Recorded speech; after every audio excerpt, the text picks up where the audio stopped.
अक्टूबर 2013 को पूछा गया क्वेश्चन है। क्वेश्चन 3A 3 मार्क्स के लिए। Construct the new switching circuit for the following circuit with only one switch by simplifying the given circuit. अगर हमें ये स्विच को क्या करना है, सिंप्लीफाई करना है। पहले हम इसको सिंबॉलिक फॉर्म में लिखेंगे, फिर सिंप्लीफाई करेंगे using the laws. Let P the switch S1 is close। S1 के लिए हमने क्या लिया है, P। Q ये स्टेटमेंट लेंगे स्विच S2 के लिए। कितने स्विच दिए, S1 S2 S3, तो हमें यहाँ 3 लेटर्स लेने हैं, इसके स्टेटमेंट लेने हैं। Switch S3 is close. S3 dash and S2 dash के लिए हमें उसका निगेशन लेना है। S2 के लिए हमने क्या लिया है, Q, कि उसको निगेशन लेना है। The switch S2 dash is close. अगर डैश दिया है तो उसका निगेशन लेना है, ये ध्यान में रखना है। यहाँ S3 का A डैश है तो हम निगेशन R लेंगे। S3 के लिए हमने R लिया है तो switch S3 dash is close. अब हम सिंप्लीफाई करेंगे, सिंबॉलिक फॉर्म में लिखेंगे। Symbolic form of given circuit is, देखो क्या लिखा है, S1 के लिए हमने क्या लिया है, लेटर P लिखा है P। S2 के लिए Q और S3 के लिए R लिखा है, करेक्ट। डैश S3 के लिए निगेशन R, S2 के लिए निगेशन Q। ओके, अगर दो स्विच अगर पैरेलल होंगे तो हमें कौन सा गेट लिया, कौन सा कनेक्टिव लेना है, और एक ही लाइन में होंगे। अगर दो स्विच और कितने भी अगर एक ही लाइन में होंगे तो हमें वहाँ एंड कनेक्टिव लेना है और कंजंक्शन कनेक्टिव लेना है। ये ध्यान में रखना है। देखो S2 एंड S3 दोनों पैरेलल है, दो लाइन में देखो ऐसे ऐसे दिखते कि नहीं, तो उसके लिए हमें उन दोनों के बीच कौन सा लेना है, S2 के लिए क्या लिया हमने, Q, करेक्ट। एंड S3 के लिए R। उन दोनों को कौन सा कनेक्टिव लेना है, दोनों पैरेलल है तो इसके लिए और लेंगे, करेक्ट। अगर ऑब्जर्व किया, उनको हमने कनेक्टिव लिया है S3 और ये दोनों मिलकर जो है वो एक ही लाइन में हो गए, तो इसलिए उनके बीच में S1 के लिए हमने P लिया है। ये दोनों एक ही लाइन में होंगे है तो कौन सा आएगा, एंड। सो हमने फर्स्ट लाइन में जो है उनके लिए ये आएगा P एंड Q और R। ओके, अभी देखो इसके लिए लास्ट सेकेंड वन लाइन में देखो क्या एक सर्किट में क्या दिखता है, S3 डैश के लिए क्या लिया हमने, देखो ऑब्जर्व करो, निगेशन R। S2 डैश के लिए negation Q, okay, and S1 के लिए P। ओके, एक ऑब्जर्व करो, ये तीनों एक ही लाइन में है, मतलब एक ही इन सीरीज मध्ये है, इन सीरीज है, एक ही लाइन में, तो कौन सा कनेक्टिव लेंगे हम, एंड कंजंक्शन। ओके, तो क्या आएगा, negation R and negation Q and negation P। Observe करो ये वाला आनी है, सेकेंड वाला, ये दोनों के लिए क्या है, देखो ये कनेक्टिव कैसे है सर्किट। अगर ऑब्जर्व किया है, फर्स्ट हमने लिया है P एंड Q और R A, और ये नीचे वाला है negation R and negation Q and P, ये दोनों पैरेलल है। देखो ऑब्जर्व करो, ये वाला ऐसे पैरेलल है कि नहीं, तो उनके बीच कौन सा कनेक्टिव आएगा, और, क्योंकि वो पैरेलल है। अगर इस सीरीज में होगा तो और कनेक्टिव आएगा। हमने सिंबॉलिक फॉर्म में लिखा है। अभी हमें ये लॉज यूज करके सिंप्लीफाई करना है। कितना सिंप्लीफाई करना है, वो सर्किट का एक ही स्विच आना चाहिए, कोई भी इसमें का एक ही स्विच आएगा। ठीक, पहले हम लिखते हैं P एंड Q और R, ये फर्स्ट ब्रैकेट, और negation R and negation Q and P।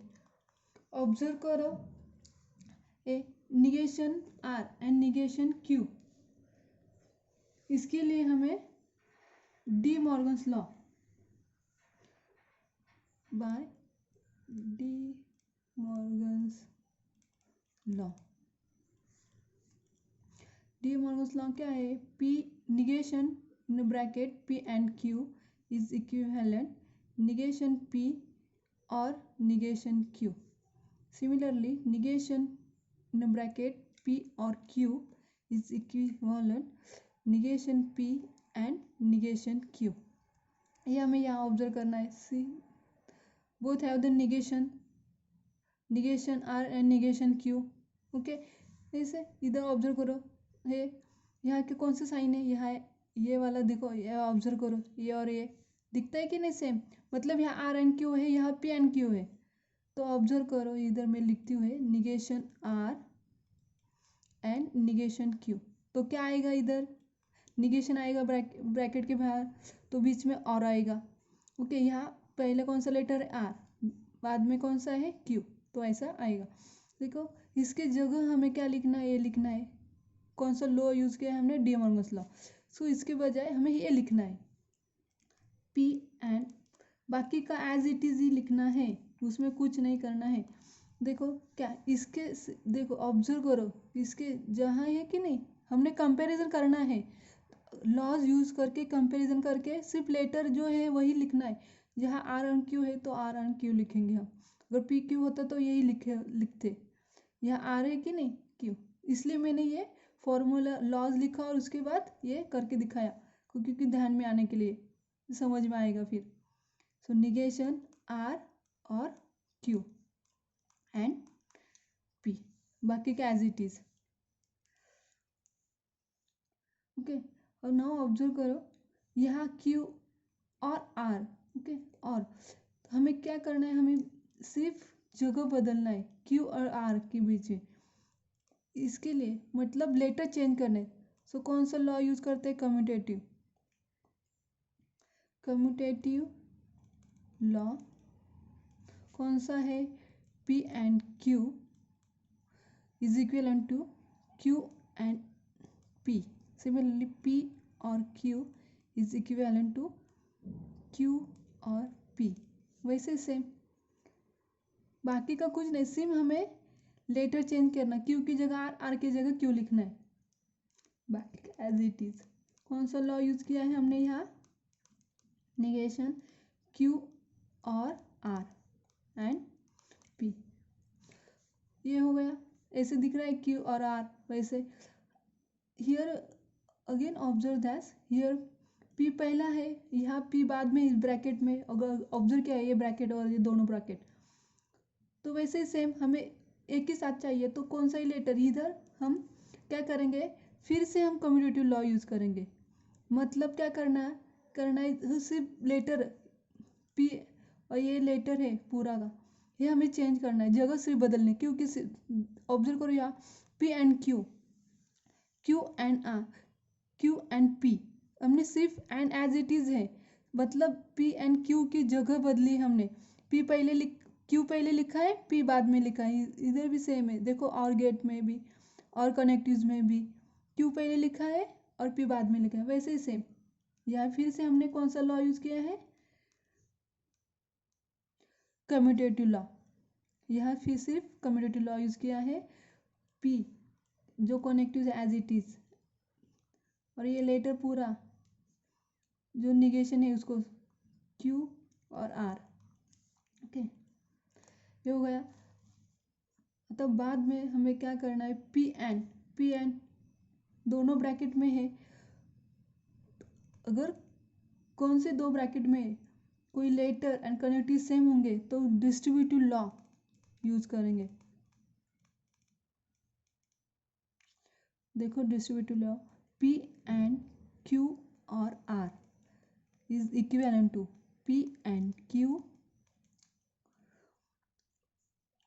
और पी एंड आर। मतलब हम मल्टीप्लिकेशन करते हैं ना, वैसे ही सेम ब्रैकेट का मल्टीप्लिकेशन, वैसे ही सिर्फ यहाँ कनेक्टिव जो है ना एंड और, वैसे ही same P and Q R is equivalent to P और Q and P और R। ऑब्जर्व करो, यहाँ सेम वैसे ही है, मतलब यहाँ R की जगह ऐसे दोनों ब्रैकेट दिए हैं हमें, सेम ऐसे। ऑब्जर्व करो कौन सा कंपेरिजन किया तो कौन सा आएगा, P एंड दिस वन। और पहला वाला डिस्ट्रीब्यूटिव लॉ, और बीच में है P एंड है R। यहाँ P एंड Q की जगह, P की जगह Q और R है, और यहाँ R की जगह क्या है, निगेशन Q और R है। और इसकी जगह पर हम क्या लिखेंगे, ये वाला लिखेंगे, P एंड लिखेंगे। बाद में Q क्या है, ये दिया है Q ये है, और ये R है, जो Q वाला है जो वही लिखेंगे। और जो और है as it is negation Q और R। ये मिला कौन से, डिस्ट्रीब्यूटिव लॉ से। अभी ऑब्जर्व करो, अगर कोई भी लेटर, ये सेम ही है, सिर्फ सेम स्टेटमेंट है, Q और R, इससे निगेशन है। बाय कॉम्प्लीमेंट लॉ कौन क्या आएगा, P और negation P is equivalent to T। P and negation P is equivalent to false, F आएगा।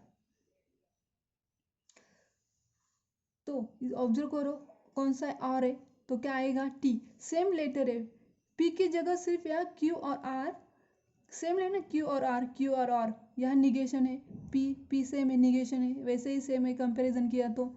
सो हम यहाँ कॉम्प्लीमेंट लॉ यूज करेंगे। कॉम्प्लीमेंट लॉ यूज करने के बाद क्या आएगा, P और निगेशन P का T, वैसे ही P और R ब्रैकेट और निगेशन Q और R, इसका क्या आएगा, T आएगा।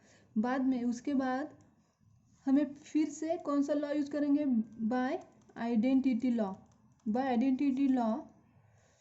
P and T is equivalent to P। ये क्या है आएगा, कौन सा लॉ यूज किया हमने, आइडेंटिटी लॉ। सो इसका आएगा P।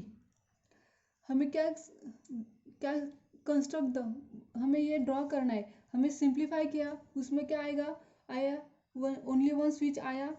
फिर हमें ये ड्रॉ करना है, P के लिए कौन सा स्विच लिया है हमने, S1। तो S1 का ड्रॉ करेंगे हम, सिर्फ स्विच S1